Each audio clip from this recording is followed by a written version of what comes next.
Hello मित्रांनो, स्वागत आहे तुमचं मराठी ॲस्पायरंट या यूट्यूब चॅनलवर। मित्रांनो, माझं नाव आहे प्रवीण निकुरे आणि आज आपण इथे तलाठी भरती 2023ची म्हणजेच मागील वर्षीचे आपण गणित आणि बुद्धिमत्ताचे प्रश्न पाहणार आहोत। तलाठी भरतीचे मागील वर्षीचे। ओके, यामध्ये आपण आजची शिफ्ट कोणते ते सांगतो तुम्हाला।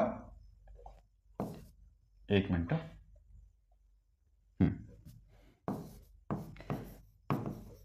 21 ऑगस्ट 2023 ची शिफ्ट आहे। ही सकाळची शिफ्ट आहे, म्हणजे फर्स्ट शिफ्ट आहे। ठीक आहे, फर्स्ट शिफ्ट आहे। ओके, आता याआधी आपण 17 ऑगस्टच्या 3 शिफ्ट पाहिल्या होत्या, 18 ऑगस्टच्या 3 शिफ्ट पाहिल्या, 19 ऑगस्टच्या 3 शिफ्ट पाहिल्या, 20 ऑगस्टच्या 3 शिफ्ट पाहिल्या।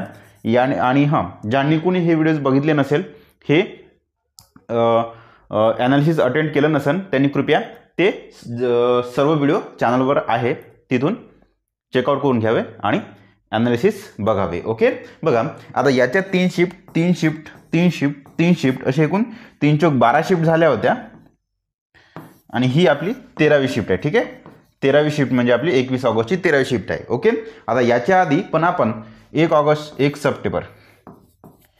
सप्टेंबरच्या पण 3 शिफ्ट पाहिल्या होत्या, ते पण व्हिडिओज तुम्ही तिथून बघून घ्या, चॅनलवर अवेलेबल आहेत। ओके, चला आता आजच्या व्हिडिओला आपण सुरुवात करू। बघा, आज पूर्ण क्वेश्चन इंग्लिशमधून आहे, परंतु इंग्लिशमधून आहे कारण की मला मराठीमधली शिफ्ट मिळाली नाही। ओके, पण काळजी करू नका, मी तुम्हाला पूर्णच्या पूर्ण क्वेश्चन मराठीमध्ये समजून सांगतो। ओके, चला डायरेक्ट सुरुवात करतो। याच्या आधी मी 2019 आणि 2023च्या तलाठीमध्ये पैकीच्या पैकी गुण घेतलेले आहे आणि 2019 मध्ये सिलेक्शन झालं होतं। ओके, परंतु डॉक्युमेंटमध्ये कटल्यामुळे जॉईनिंग मिळाली नाही। त्यानंतर मी MTS आणि पोस्टमन या 2 पोस्ट मला लागल्या होत्या आणि तिथे पण चांगला स्कोर आहे, 90 आणि 100 पैकी, 88 आणि 100 पैकी। ओके, 90 आणि 88 दोन्ही पण स्कोर चांगले आहे। तलाठीमध्ये पण 174 होता 200 पैकी, म्हणजे 87 क्वेश्चन 100 पैकी। ओके, चला आता डायरेक्ट आपण क्वेश्चनला सुरुवात करू। First question, if a certain some becomes 2 times itself in 6 years at compound interest in case of annual compounding. Okay, सगळ्यांना विजिबल आहे। क्वेश्चन काय म्हणताय पूर्ण वाचून घेतो, त्यानंतर तुम्हाला मी क्वेश्चन समजून सांगतो। Then the number of years in which it will becomes 8 times of itself at the same rate of interest under annual compounding. ठीक आहे, वार्षिक गणना केली, व्याजाची वार्षिक गणना केली तर चक्रवाढ व्याजदराने एक रक्कम दुप्पट होत आहे 6 वर्षामध्ये। मी काय म्हणतो, एक रक्कम इथं आहे, इथून 2 पट होत आहे 6 वर्षामध्ये, 6 वर्षामध्ये दुप्पट होत आहे। ओके, आणि वार्षिक गणना आहे आणि चक्रवाढ व्याज आहे। ठीक आहे, चक्रवाढ व्याज आहे आणि वार्षिक गणना आहे। तर काय म्हणते क्वेश्चन, जर एक रक्कम 6 वर्षात चक्रवाढ व्याजाने दुप्पट होत असेल तर किती वर्षात ती स्वतःच्या 8 पट होईल। ओके, 8 टाइम्स होईल, स्वतःच्या 8 पट होईल। तुम्हाला स्पष्टपणे सांगितलं आहे, एक रक्कम जर चक्रवाढ व्याजाने 6 वर्षात दुप्पट होत असेल तर 8 पट होण्यासाठी किती वर्ष लागेल, असा क्वेश्चन आहे। ठीक आहे, 2 पट होत आहे पहिल्या 6 वर्षामध्ये, नंतरच्या 6 वर्षामध्ये बेदोनी 4 पट होत आहे। ओके, पुन्हा मग नंतरच्या 6 वर्षामध्ये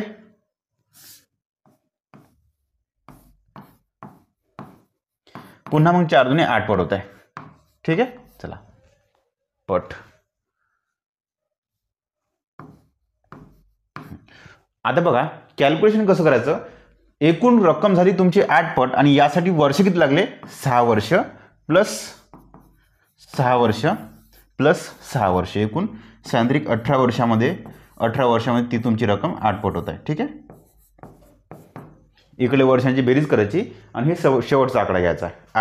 8 पट रक्कम व्हासाठी 8 टाइम्स किंवा 8 पट रक्कम, ती रक्कम स्वतःच्या म्हणजे प्रिन्सिपल अमाऊंट आहे, मुद्दल आहे, मुद्दलाच्या 8 पट होण्यासाठी 6 + 6 + 6 एकूण 18 वर्ष लागत आहे तुम्हाला, 18 वर्ष। ओके, चला काळजी करू नका, एकदम तुम्हाला पूर्णच्या पूर्ण क्वेश्चन पण समजून सांगतो आणि बेसिक प्लस ट्रिकने सांगतो। ओके, निश्चिंत रहा।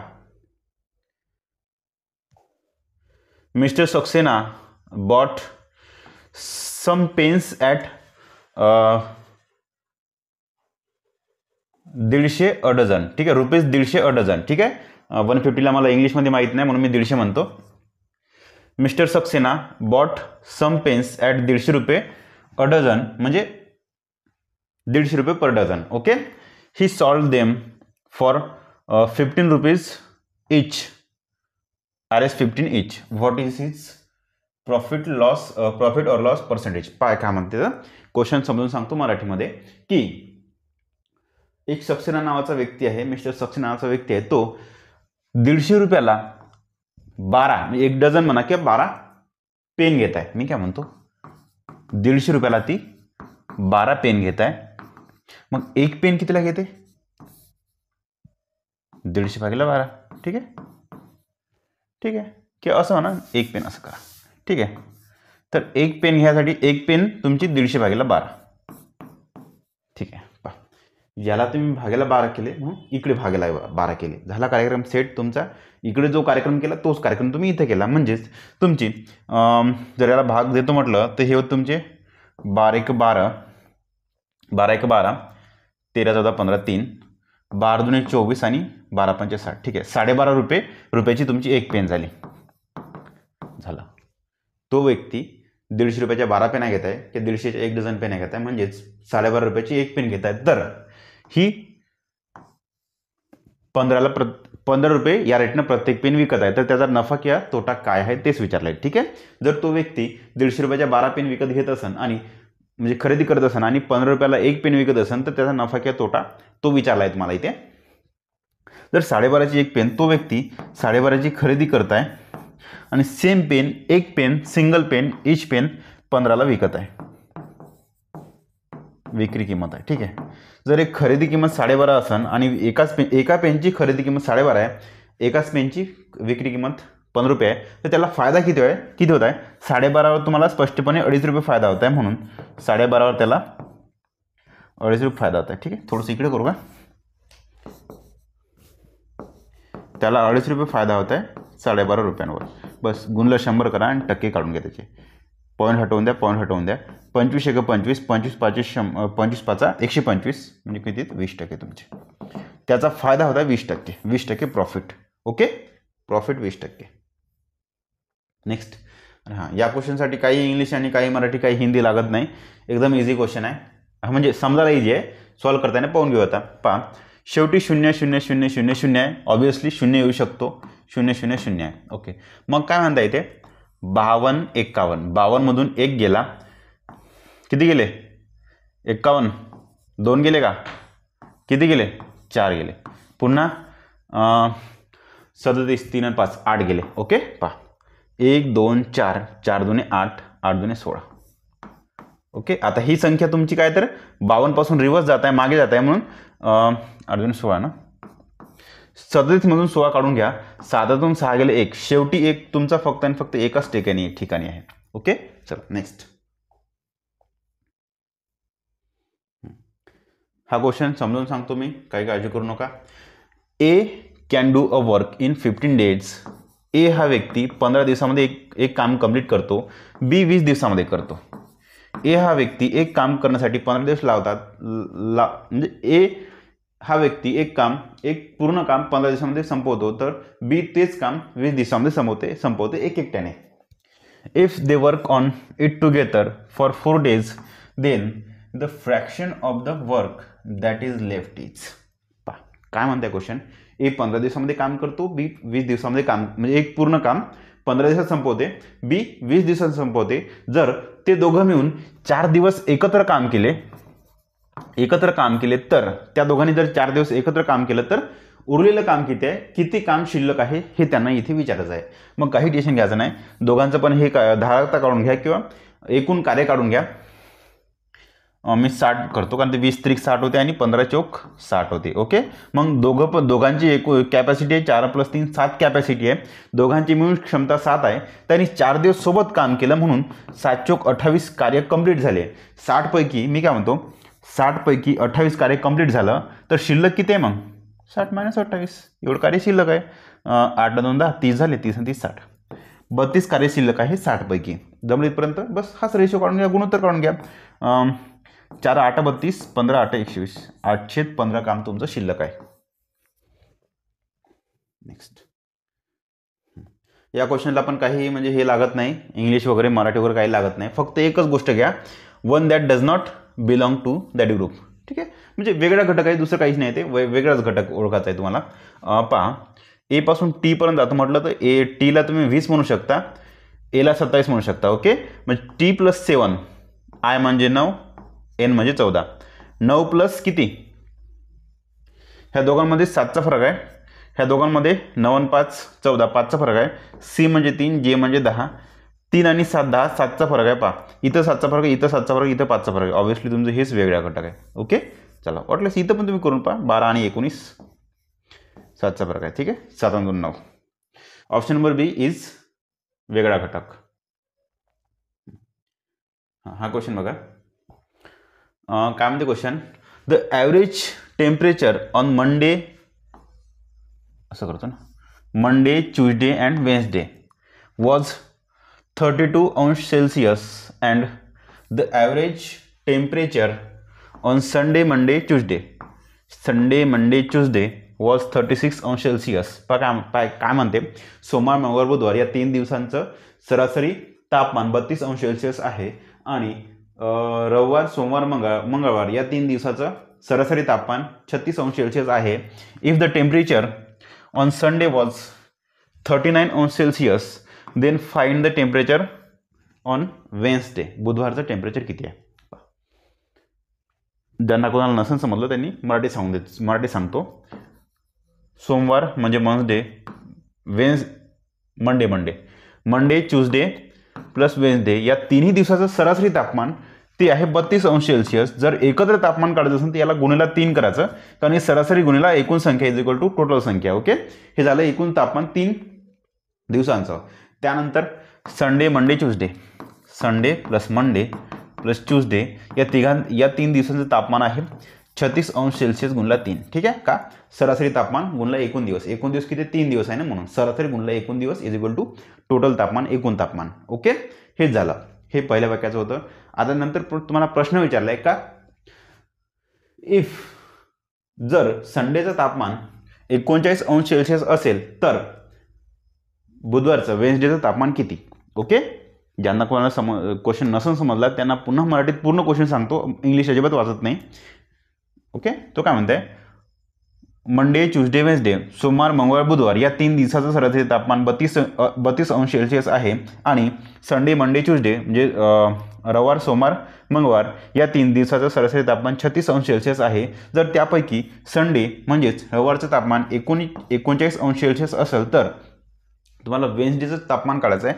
ह्या माणसाचं वेन्सडेचं बुधवारचं तापमान काढायचं आहे, तेच काढायचं तुम्हाला. ठीक आहे, बस वेन्सडे किंवा बुधवारचं तापमान किती, हे असा प्रश्न आहे.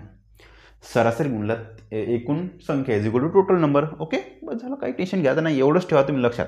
आता काहीही टेन्शन घ्यायचं नाही. हे जे संडे आहे ना, इथं मंडे ट्यूजडे दिसत आहे, इथं मंडे ट्यूजडे दिसत आहे, पण यांची संडे मंडे ट्यूजडे यांची तिघांचा गुणाकार करून घ्या, तिघांचं पण एकूण तापमान काढा, जे की होते 3 × 18, हातचा 1 × 9 = 10. ठीक आहे, पहा, संडे मंडे ट्यूजडेचं तापमान आहे एकूण 108. त्यामधून फक्त संडेचं मायनस करा. मी म्हणतो मायनस संडे म्हणजे किती, -39. जे होते 9तून 18तून 9 गेले 9, 1 वापस, 10तून 4 गेले 6, 69. कोणाकोणाचं राहील म्हणून तापमान. जर इथून संडे चालला गेला तर मंडे आणि ट्यूजडेचं तापमान 69, मंडे आणि ट्यूजडेचं तापमान 69. बस झालं, संपला विषय. इथेच तुमचा आन्सर मित्रांनो निघून जाते. मग इथेच तेच अप्लाय करा.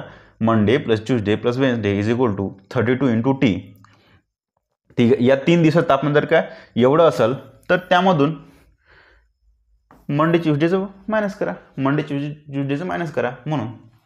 आणि हे पण काढून घेतो एकदा. 3 × 2 = 6, 3 × 3 = 9, 96. बस झालं, हे झालं. तिघांच्या पण तापमानमधून Monday plus Tuesday plus Wednesday या तिघांचं तापमान आहे 96. बस त्यामधून तुमचं मंडे प्लस ट्यूजडेचं तापमान मायनस करा. किती आहे, 69. बस minus minus minus, plus minus कटले, प्लस टी मायनस टी कटले, 96 आहे. 16तून 9 गेले 7 राहिले.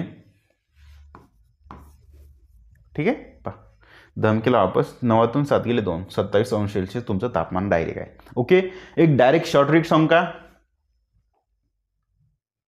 फक्त तुम्ही क्वेश्चन पाठ करून घ्या का पहिल्या 3 दिवसाचं, सोमवार मंगळवार बुधवार, पहिल्या 3 दिवसाचं तापमान तुम्हाला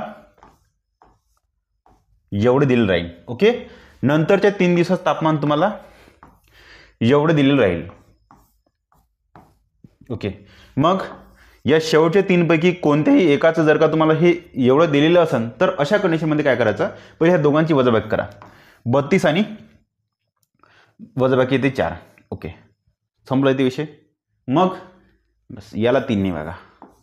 का 3 ने भागा? कारण की डेज तुमचे 3 आहे म्हणून याला 3 ने भागा. हे होते 33 39, 13 भागेला 3, सॉरी 39 भागेला 3, हे किती येत आहे? 19 भागेला 3, 33 39 13 येत आहे. बस ह्या दोघांची वजाबाकी काढून घ्या, फक्त ह्या दोघांची वजाबाकी काढून घ्या आणि त्याला गुणा 3. संपला विषय.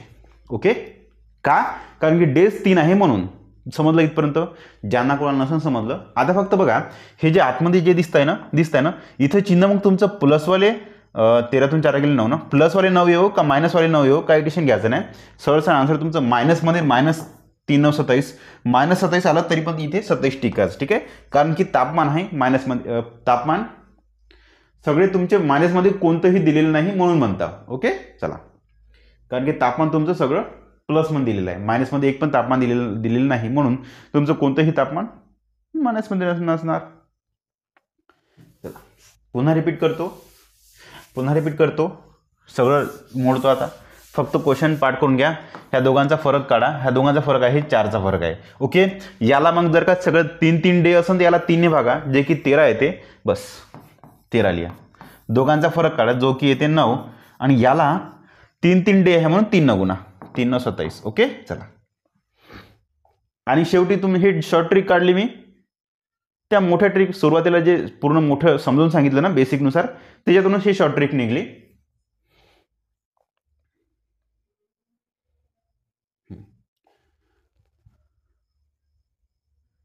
KLOP21 पहा, हे काय टेन्शन घ्यायचं नाही. Is KL10 is related to OP21 in a certain way.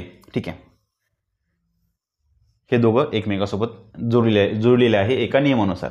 Same हे दोघं जोडलेले आहे एका नियमानुसार. आता बघा, असे क्वेश्चन पाहिल्याबरोबर लक्ष देते आपल्याला का क्वेश्चन पूर्ण वाचायची गरज नाही, तर हा कोणासोबत जोडलेला असेल तेच तुम्हाला शोधायचं आहे.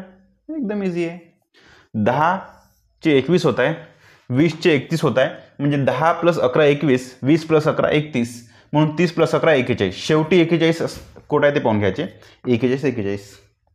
ठीक आहे, त्यानंतर काय करायचं, मग इथं आय सेम आहे, हे तर 2 कटले ना 40 वाले, आय सेम आहे, मग के आणि जे मध्ये हे करायचं, टेन्शन घ्यायचं नाही, पाहून घ्यायचं. पहा सेकंड पास आहे ना, एल म्हणजे 12 होते आणि हे झाले 12 आणि 4 16 +4 झाले. तसंच 20 आणि 4 24. ओके, मग हे 6 6 आणि 4 10, 10 म्हणजे जेवाला एकमेव आहे. ठीक आहे, चला पुन्हा मग ह्या क्वेश्चनला पण इंग्लिश मराठीचं काही टेन्शन घ्यायचं नाही, गरज नाही इंग्लिश मराठी.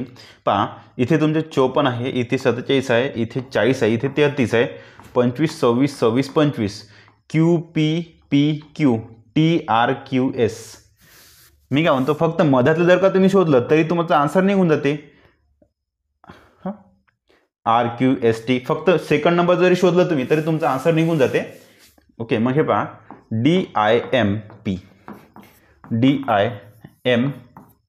ओके, 4 9 13 16, 4 + 5 9, 9 आणि 4 13, 13 आणि 3 16, 16 आणि 2 18, 18 म्हणजे R. मग सेकंड नंबर R पाहिजे तुमचा. फरक बघा इथे कितीचा आहे, तर 5चा फरक, 4चा फरक, 3चा फरक, ऑब्व्हियसली शेवटी 2चा फरक राहील.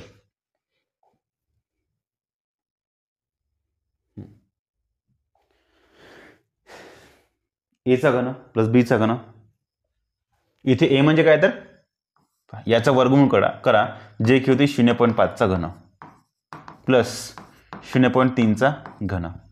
मग एक सूत्र लिहा, एचा घन वर एचा घन + बीचा घन आहे ना, एचा घन प्लस बीचा घन इज इक्वल टू, आता हेच आहे ना ते इथे लिहून घेऊ आपण. काय असते A plus B A square plus minus A B plus B square. ठीक आहे, किंवा त्याला तुम्ही असं याच्या अकॉर्डिंग पण लिहू शकता. आणि खाली बघा दिसतंय काय 0.5 गुणला 0.5 म्हणजे एचा वर्ग, हे मायनस 0.15 हे 5 त्रिक 15 2 पॉईंट नंतर म्हणजे मायनस ए बी. बस हे मायनस ए बी दिसतं ना इथेच, हेच आहे ना 0.5 गुणला 0.3 is equal to 0.15 minus A B plus, आता तुम्हाला बीचा वर्ग पाहिजे, जो की तुमचा 3 त्रिक 9 0.9 म्हणजे बीचा वर्ग. जमलं इथपर्यंत हे कटलं का. एचा वर्ग मायनस ए बी प्लस बीचा वर्ग, एचा वर्ग मायनस ए बी प्लस बीचा वर्ग. याच्यामध्ये काही टेन्शन घ्यायचं काम आहे का, नाही ना. बस लावून द्या सर ए प्लस बी. आता ए आणि बी कोणता तुमचा, हे एचा घन आहे पण प्रॉपरली तुमचा ए म्हणजे 0.5 आणि बी म्हणजे 0.3. 0.5 पण 0.3 0.5 प्लस 0.3 इज इक्वल टू 0.8. ठीक आहे, चला. आणि हां एक लक्षात ठेवा, पॅटर्न पाठ करून घ्या तुमचा. इथे मित्रांनो एकतर 0.09 दिलेलं असेल किंवा 0.03 गुणिले 0. म्हणजे 0.3 असं दिलेलं असेल. ठीक आहे, तेव्हा तुमचा एचा वर्ग प्लस बीचा वर्ग मायनस ए बी असं असते. आणि हां आणखी पाठ करा.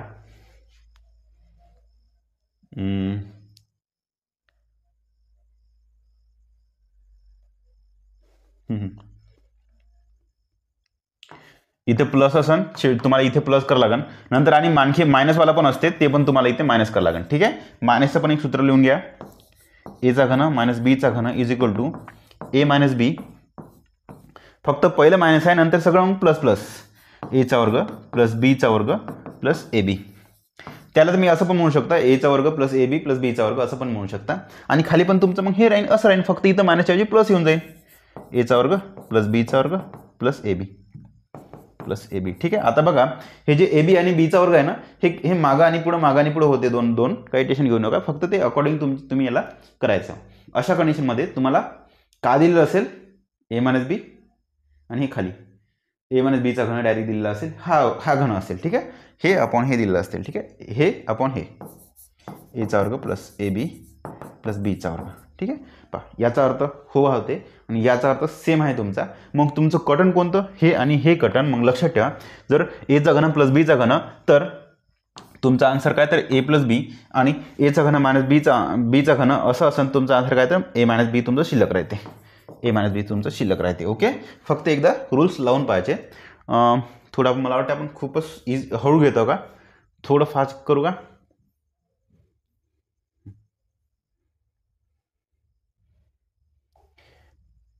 Find the value of m minus 1 by m if m plus 1 by m is 4. पहा एक तुम्हाला लिहून देतो m प्लस किंवा a plus 1/a is equal to, जर हे असेल p असेल a प्लस 1/a किंवा x असं करता x plus 1/x is equal to p जर असेल तर याच्यावरून तुम्हाला x मायनस 1 जर हे काढायचं असेल किंवा एक्सचा वर्ग प्लस 1/x वर्ग काढायचा असेल अशा कंडिशनमध्ये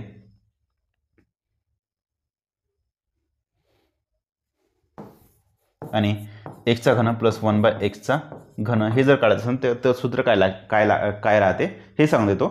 काही टेन्शन घ्यायचं नाही. बस याला जर हा जर पी असेल तर इथं प्लसचं मायनस करायचं असेल तर पी स्क्वेअर मायनस 4. ओके, समजा मायनसचं प्लस करायचं असेल तर पी स्क्वेअर प्लस 4. ओके, आता हे प्लसचं इथं प्लस वर्गामध्ये करायचं असेल तर हे तुमचं होते पी स्क्वेअर मायनस 2 ए बी.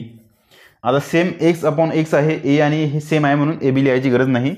जर इथे आणि इथे वेगळं चिन्ह असतं एक्स आणि इथं वाय असतं तर तुमचं ए बी लागला असता इथे. ठीक आहे, पण गरज नाही आता सध्या. हे तुमचं पीचं घन मायनस 3p. चला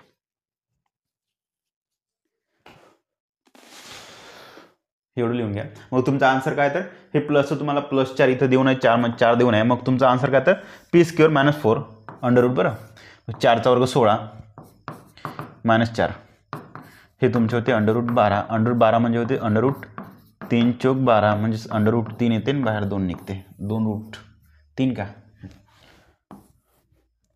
मला वाटतं आपण थोडंसं खूपच हळू घेतो का, थोडं फास्ट घेऊ का. 25 मिनिट झाले. Does not belong to that group. या ग्रुपसोबत एक जोडी जी वेगळी आहे ते तुम्हाला इथे शोधायची आहे. पहा बाकी सांग का, काऊ आणि ग्रास, स्नेक आणि फ्रॉग. काऊ म्हणजे गाय हे ग्रास खाते, गवत खाते. स्नेक हा फ्रॉग खातो किंवा साप हा त्याला काय म्हणतात, मेंढक, मेंढक नाही का रे, बेडूक, मेंढक, बेडूक बेडकाला खातो. गाय ही गवत खाते. स्नेक किंवा साप हा बेडूक खातो. फ्रॉग हा ग्रास शॉपर खाते. त्याला आपण मला वाटते ते नागतोड काहीतरी होते वाटते, ठीक आहे. परंतु गोट आणि हेन याचा दोघांचा एकमेकाचा एक खाणारा आणि एक त्याला काय म्हणते, भक्ष्यस्थानी, एक भक्ष्य आणि भक्षकचा संबंध येत नाही. ओके. गोट आणि समजा गवत असतं एखादी, तर आपण ते याच्याशी संबंध आहे असं मानलं असतं. एकंदरीत पाहता हे 3 एकमेकासोबत कोणत्या नियमाने जोडलेले आहे, तर एका ठिकाणी इकडे प्राणी दिसत आहे तुमचा आणि तो ज्याला खाते तो खाद्य, ठीक आहे, किंवा भक्ष्य, आणि हा इकडे तुमचा भक्षक दिसत आहे, ठीक आहे.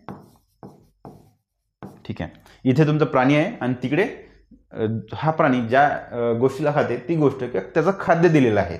परंतु या ठिकाणी दोन्ही ठिकाणी, एका ठिकाणी पक्षी आणि एका ठिकाणी प्राणी दिलेला आहे. गोट म्हणजे बकरी आणि हेन म्हणजे कमेंट करा. ठीक आहे, एका ठिकाणी प्राणी दिले, एका ठिकाणी पक्षी दिलेले आहे, म्हणून ते तुमचं वेगळं होते. बाकी 3 आहे तर एकमेकांसोबत जोडलेले आहे, जो की नियम आहे, एक प्राणी आणि दुसरं त्याचं खाद्य. नेक्स्ट, याला पण मित्रांनो इंग्लिश मराठीची काही हेच नाही, प्रॉब्लेम येत नाही. पहा, 2 पंच 10 5 त्रिक 15 म्हणून तुमचा आन्सर येते 36 - 12 प्लस 2 पंच 10 5 त्रिक 15, बरोबर आहे ना. म्हणून 36 - 15 + 12, 15 × 25 = 2 27. पहा, मायनस चिन्ह लहान याला आहे, मोठ्याला प्लस आहे, म्हणून तुमचा आन्सर प्लस येत आहे, जे की प्रत्येक ठिकाणी प्लस आहे. म्हणून प्लस मायनस मायनस 36 - 27. 36 तून 27 गेली किती राहिले, 27 27 9, ठीक आहे. 36 तून 27 गेले 9. ऑप्शन नंबर बी, सी. ठीक आहे. नेक्स्ट,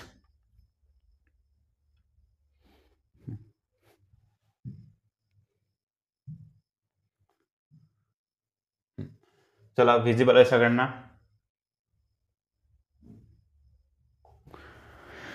बघा क्वेश्चन काय म्हणते, how many seconds will a boy take to run 1 complete round around a square field of side 38 meters if he runs at a speed of 6 km/h. पहा काय म्हणते, स्पष्टपणे question समजून सांगतो तुम्हाला, की क्वेश्चन सांगतो की एका चौरसाची बाजू 38 मीटर्स आहे, अशा 38 मीटर्स असलेल्या 38 मीटर बाजू असलेल्या चौरसाची पूर्ण चक्कर किती वेळेमध्ये मारेल असा प्रश्न आहे तो व्यक्ती. पहा, ज्यांना कोणाला नसेल समजलं त्यांना मी स्पष्टपणे सांगून देतो. असं एक चौरसाकृती मैदान आहे आणि ज्याची साईड आहे 38 मीटर आहे, बस हेच त्यांना सांगितले. आता ह्या पूर्ण चौरसाकृती आकृतीला किंवा चौरसाकृती मैदानाला एक व्यक्ती पूर्ण फेरी मारण्यासाठी, त्या एका व्यक्तीला पूर्ण फेरी मारण्यासाठी किती वेळ लागेल, जर त्याची स्पीड 6 km/h असेल, ठीक आहे. त्याचा वेग जो की 6 km/h असेल. पहा, इथे मीटरमध्ये आहे म्हणून याला 6 km/h मीटर पर सेकंडमध्ये कन्वर्ट करा, जे की होते 3 503, ठीक आहे. वेग आहे 503, बस झालं. एकूण अंतर तुमचं 38 हे राहीन, 38 हे राहीन. हा स्क्वेअर आहे किंवा चौरस आहे म्हणून प्रत्येक बाजू 38 राहीन. मग एकूण अंतर तुमचं 38 × 4 होईल. एकूण अंतर अपॉन वेग 503 इज इक्वल टू काय, तुमचा वेग निघाल. सॉल्व्ह करून घ्यायला तुमचा आन्सर निघून जाते. हे 3 आणि खालचे याला वर पण लिहू शकतो ना आपण. आन्सर पाहून घ्या काय तर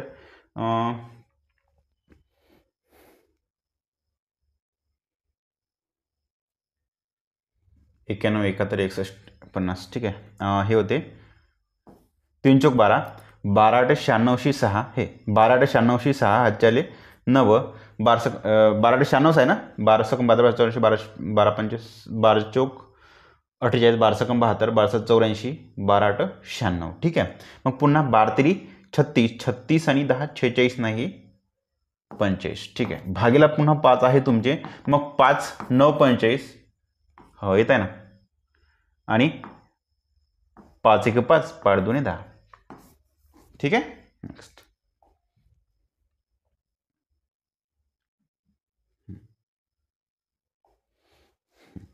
स्टेटमेंट पहा. No tiffin is a chocolate. कोणताही टिफिन हा चॉकलेट नाही. All corps are chocolate. सर्व कॉर्प्स हे चॉकलेट आहे. म्हणून मी असं करू का, चॉकलेटला थोडं मोठं दाखवतो आणि सर्व कॉर्प्स हे चॉकलेट आहे. जमलीत पण तुमची डिझाईन जमली पहा. मग आन्सर काय तुमचं, कन्क्लुजन काय आहे, स्टेटमेंट नंबर 1 कन्क्लुजन नंबर 1 सम कॉर्प्स आर टिफिन्स. कॉर्प्स आणि टिफिनचा काही संबंध आहे का, नाही ना, मग हे विधान असत्य आहे. No tiffin is a corp. कोणताही टिफिन कॉर्प नाही, बरोबर आहे. ओके, कारण की टिफिन आणि याची ते टिफिन आणि CH वाल्याची दुश्मनी आहे आणि CHच्या आतमध्ये पूर्ण कॉर्प आहे, म्हणून हे विधान तुमचं सत्य आहे. का, कारण की टिफिनची जर याच्यासोबत दुश्मनी आहे, ऑब्व्हियसली याच्या आतमधल्यासोबत पण पूर्ण तुमची दुश्मनी राहील.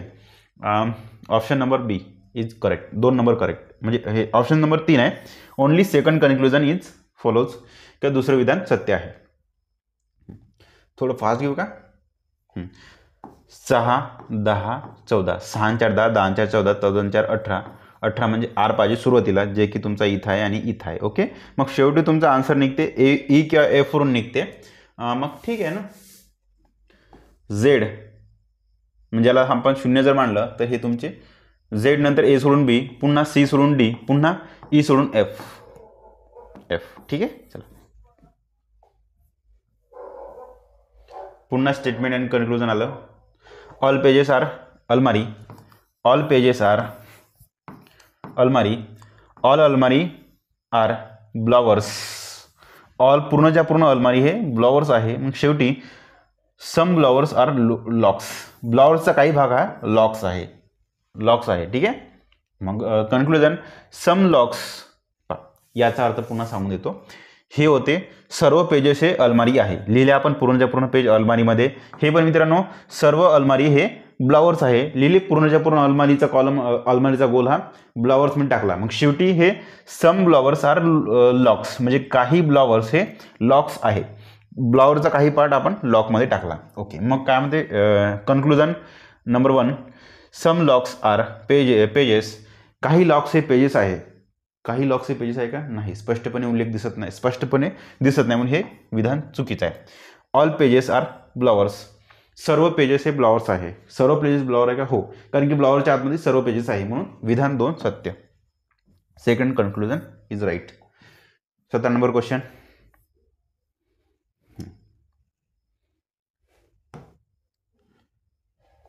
If all letters are dropped from series. या सिरीजमधून वर जी सिरीज आहे लेफ्ट आणि राईट पर्यंत जी सिरीज आहे त्यामधून जर सर्व अक्षर वगळले तर which of the following will be 7th from the right. Right साईडनं 7वं कोणतं येईल. ठीक आहे, मोजून घेऊ. पहिलं लेटर सोडून द्या, लेटर सोडून द्या. दुसरं लेटर सोडून द्या. तिसरं हे सोडून द्या. चौथं 2 सोडून द्या. 5वं 6वं 7वं जे की अँड. ठीक आहे, राईट साईडनं 7वं अँड आहे आणि मधामध्ये आपण लेटर सोडून दिले. 18 नंबर क्वेश्चन.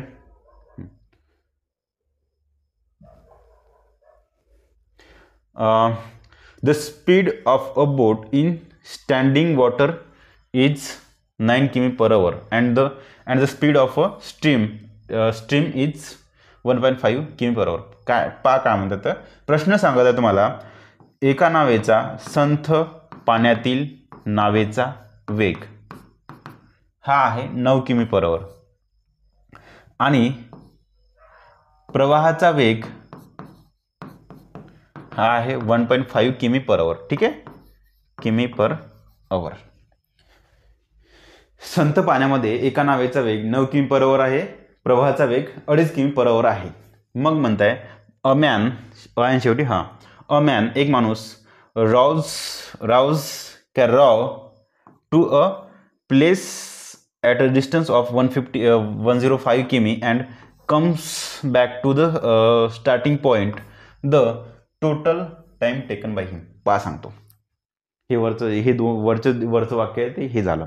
मग काय म्हणतं, एक व्यक्ती प्रवाहाच्या दिशेने जाऊन राहिला आणि वापस येत आहे बस, आणि हे अंतर किती आहे, अंतर किती आहे 105 किमी आहे. हे पूर्ण अंतर पार करण्यासाठी त्याला एकूण किती वेळ लागला हे त्यांना इथे विचारायचं आहे. म्हणून एकूण वेळ इज इक्वल टू तुमचं सूत्र येते अंतर अपॉन वेग.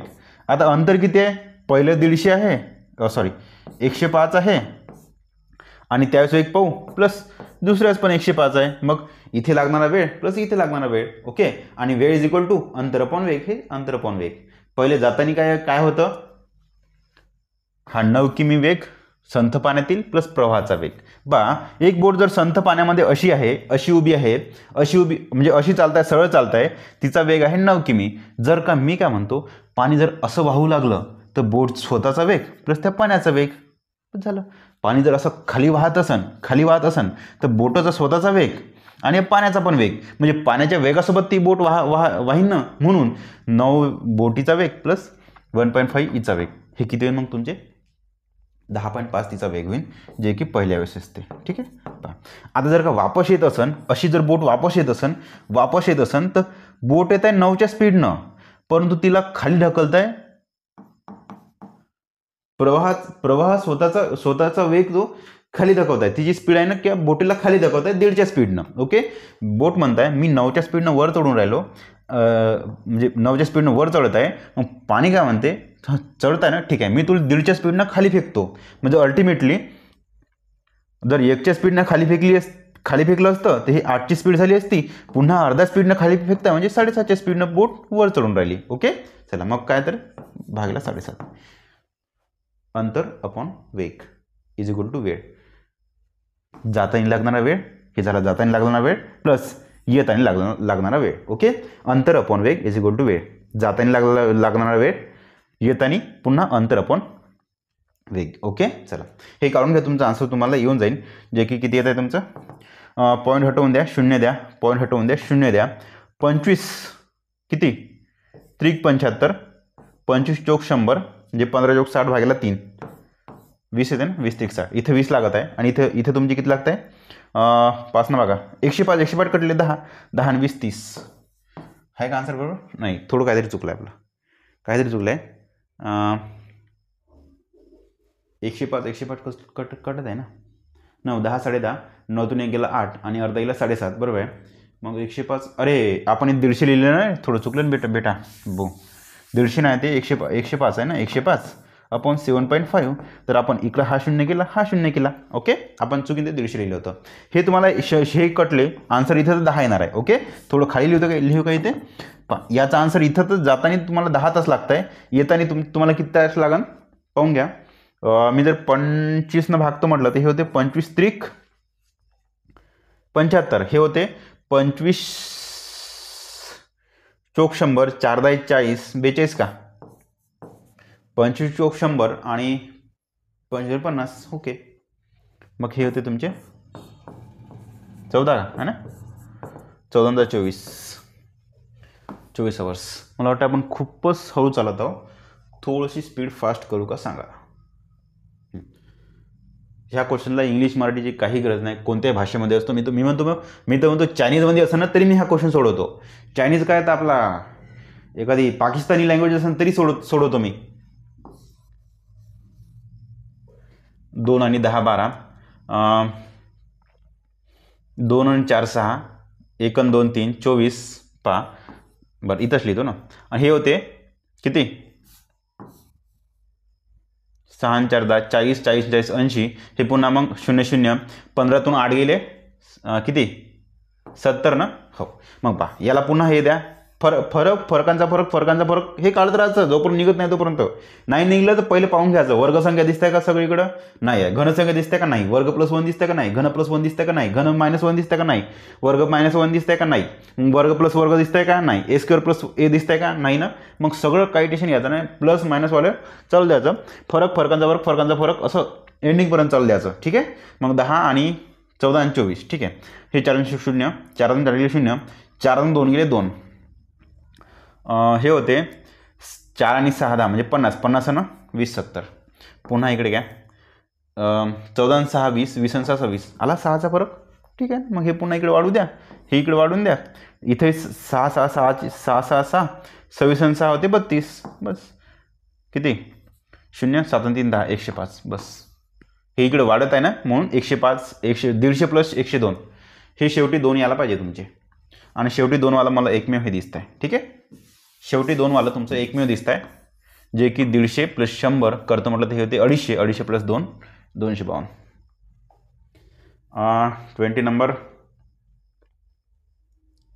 Bharat borrowed a sum of 10,000 at a certain rate of simple interest for 2 years. हे बॉरोड स्पेलिंग आहे ना, मला पहिला माहीत नव्हतं. आता हे इंग्लिशमधून क्वेश्चन येत आहे ना, याचं पाठही होऊन झालं, ठीक आहे. कर्ज घेणे, कर्ज घेणे, ठीक आहे. भलेही वाटल्यास मी ते तलाठी 2019 मध्ये 25 पैकी माझे 23 प्रश्न बरोबर होते, म्हणजे 46 मार्क होते 50 पैकी, ठीक आहे. तरी पण काही काही क्वेश्चनचे काही काही याचे अर्थ माहीत तेव्हा नव्हते, कारण की अभ्यास फक्त एक्झामच्या अकॉर्डिंग केला होता. ओके ओके, क्वेश्चनकडे वळू. काय म्हणते, भारत एक कर्ज घेतो 10,000चं, साधारण व्याजाने घेतो 2 वर्षासाठी. If he paid an interest 2,000 at the end of the period, then find the rate of interest per annum. मी काय म्हणतो, भारत नावाची व्यक्ती 10,000चं कर्ज घेते साधारण व्याजानं 2 वर्षासाठी आणि व्याज देतात 2,000. तर तुम्हाला अशा ठिकाणी रेट ऑफ इंटरेस्ट किंवा व्याजदर शोधायचा आहे. काय करता तुम्ही, नेहमी सेम घिसा पिढा डायलॉग सारखं, एकूण व्याज जे की 2,000 आहे, एकूण व्याज सरळ व्याज is equal to PNR upon 100 किंवा PRT अपॉन 100, म्हणजे मुद्दल गुणिला वर्ष गुणिला रेट माहीत नाही, दर माहीत नाही, भागिला 100. 2 कटले 2 कटले 2 कटले 2 कटले 2 कटले, राहिले शेवटी तुमचे 10 इज इक्वल टू R. हे झालं डायरेक्ट सूत्रांना. सर सूत्रांना डायरेक्ट शॉर्ट ट्रिक पाहिजे तर ठीक आहे ना, बघ ते पण देतो. त्यानं 10,000चं कर्ज घेतलं, सरळ व्याज आहे 2 वर्षाचं लागलं त्याला 2,000, 2 वर्षाचं व्याज लागलं 2,000. ओके, पहा पुन्हा मराठीत क्वेश्चन सांगतो. एका व्यक्तीनं, ज्याचं नाव भारत नाव दिले, त्याचं भारतनं 10,000 रुपयाचं कर्ज घेतलं होतं 2 वर्षानंतर, त्याला सरळ व्याज 2,000 पेड करावं लागले. तर तुमचा व्याजदर काय आहे हे तिथे म्हटलेलं आहे. ओके, मग काही टेन्शन घ्यायचं नाही. मी काय म्हणतो, 2 वर्षामध्ये जर त्याला सरळ व्याज पेड करायला लागलं एवढं, तर एका वर्षामध्ये किती कर लागन, एका वर्षामध्ये किती कर लागन. तुम्हाला सर हे सोपी आहे, 2,000 2 वर्षासाठी तर 1,000 एका वर्षासाठी, संपला विषय इथे. मग एका वर्षाचं एवढं व्याज त्याने पेड केलं, किती रुपयावर, 10,000वर. 1 2 3 4 वर 1 2 3 बस झालं ना. 10,000वर 1,000 व्याज त्यानं पेड केलं एका वर्षासाठी, बस तेच तुमचा रेट काढून टाका, मुलं 100. 200 कटले 200 कटले 200 कटले 200 कटले, शेवटी 10 आले, आणि तोच तुमचा काय तर रेट ऑफ इंटरेस्ट किंवा रेट ऑफ इंटरेस्ट किंवा त्याला काय म्हणते मराठीत, व्याजदर.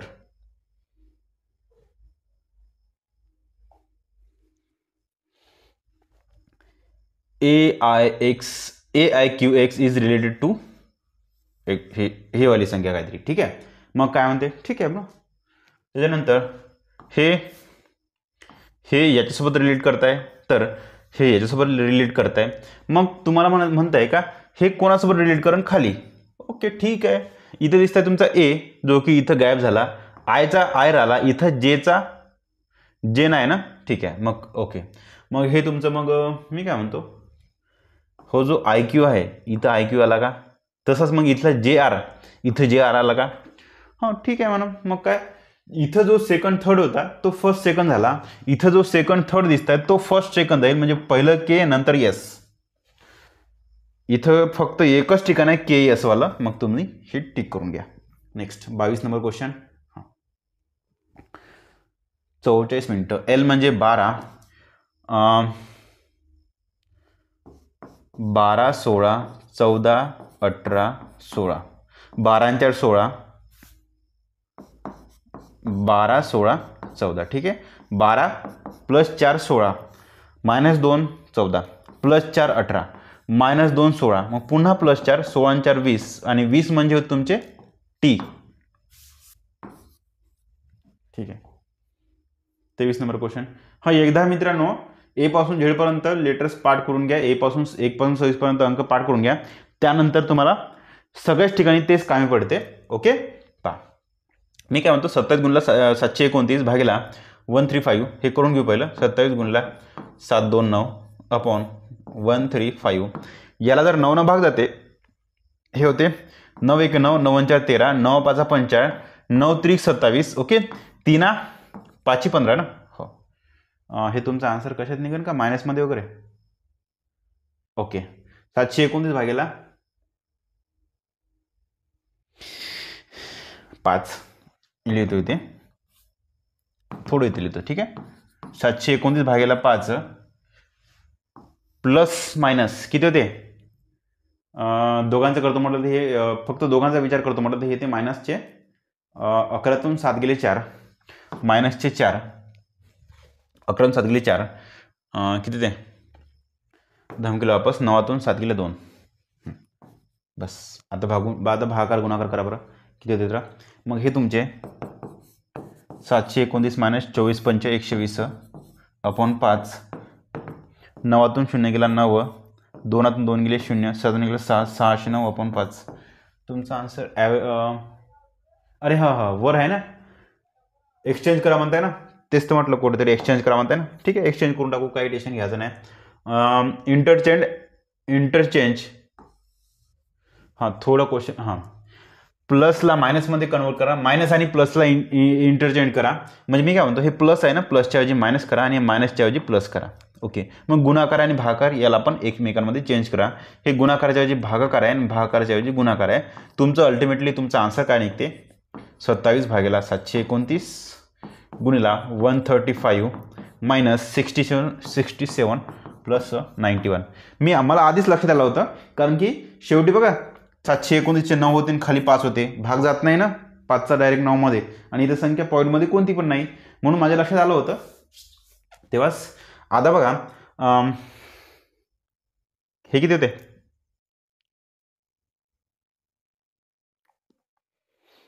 हे 27चा वर्ग आहे का 729 27चा वर्ग आहे का 7 7 49 हातचे आले 4 7 14 28 28 आणि 4 बरं असे 2 3 2 4 4 4 3 7 बरोबर. ओके. पहा मग हे होते 9 1 9 9 5 45 9 3 27 3 5 15 इथे प्लसचे 5 आहे ह्या दोघांचे प्लस 5 आणि प्लस 91 हे होते 96 मायनस 67 16तून 7 गेले 9 ना 16तून 7 गेले 9 धमकीला वापस 9तून 7 गेले शेवटी एकाच ठिकाणी 9 आहे. ठीक आहे. नेक्स्ट.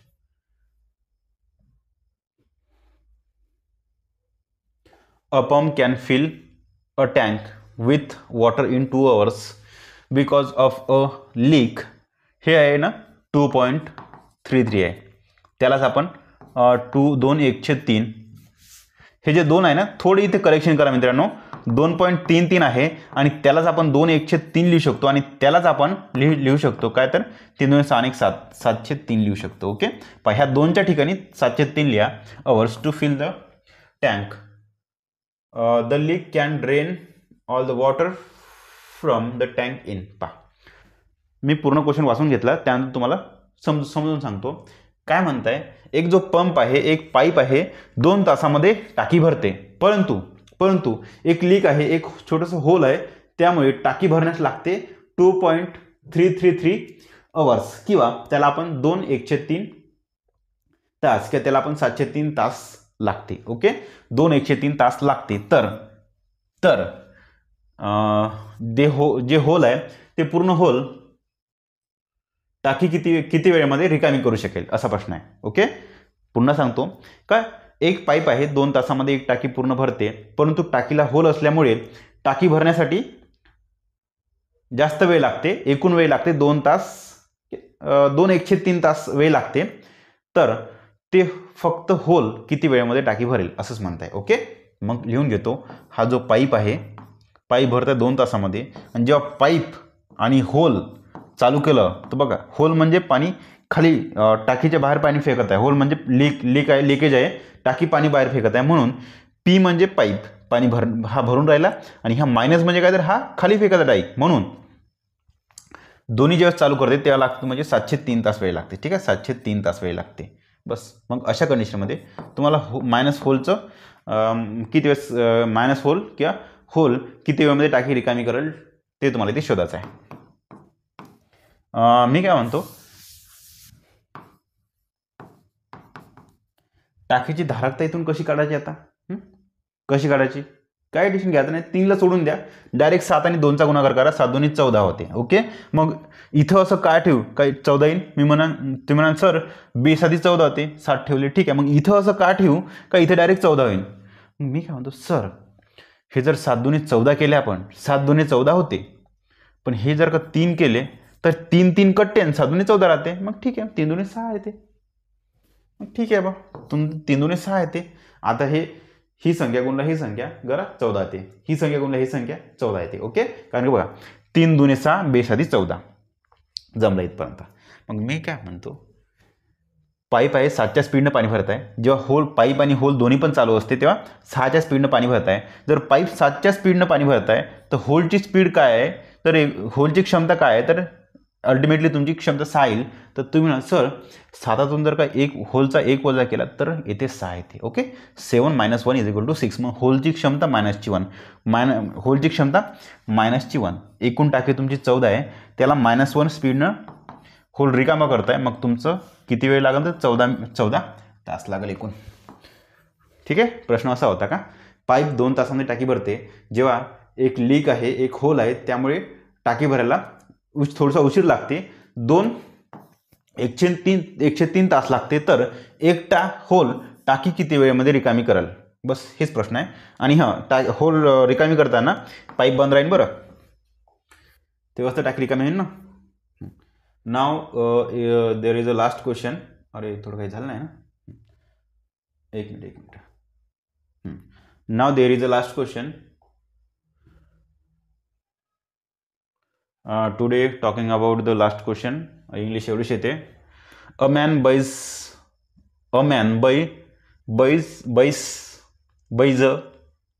जाऊ द्या, एक माणूस विकत घेत आहे 15 identical articles for a total ₹15 if he sells each of them for 1.23 then his profit percentage is. काय काम म्हणतात, एक व्यक्ती 15 वस्तू विकत घेत आहे 15 रुपयाच्या, 15 वस्तू विकत घेत आहे 15 रुपयाच्या, मग एक वस्तू किती येईल, 15 जर वस्तू 15च्या होत असेल तर एक वस्तू होते तुमची 1 रुपयाची, मग सेम. मग एक व्यक्ती 15 रुपयाच्या 15 वस्तू विकत घेत आहे, आणि जर एक वस्तू विकत आहे 1.23 रुपयाला, तर त्याचा नफा किती आहे हेच तिथे विचारलेलं आहे. ओके, हेच तिथे विचारलेलं आहे. मग आपण त्याला 15 रुपयाच्या 15 वस्तू म्हणजे आपण केलं 1 रुपयाची एक वस्तू, जर एक वस्तू 1 रुपयाची घेऊन 1.23 रुपयाची विकत आहे, तर त्याला फायदा किती होत आहे, 0.23 फायदा होत आहे, 0.23 फायदा होत आहे 1 रुपयावर, बस गुणला 100 करा. मग हे पॉईंट हटवून द्या, खाली 200 वाढवून द्या, 200 कटले, तुमचे 23% तुमचा काहीतरी फायदा झाला. का, कारण की एक वस्तू आहे जी 1 रुपयाची घेऊन 1.23ला विकत आहे, म्हणून त्याला फायदा झाला. ओके, आणि इथे आपले क्वेश्चन संपलेले आहे. आशा करतो मित्रांनो व्हिडिओ आवडला असेल. आजचा थोडा इंग्लिशमध्ये होता आणि थोडं हळू घेतला आपण, त्यामुळे थोडा वेळ लागला. Okay, thank you. आणि व्हिडिओला कृपया शेअर करत चला. थँक्यू.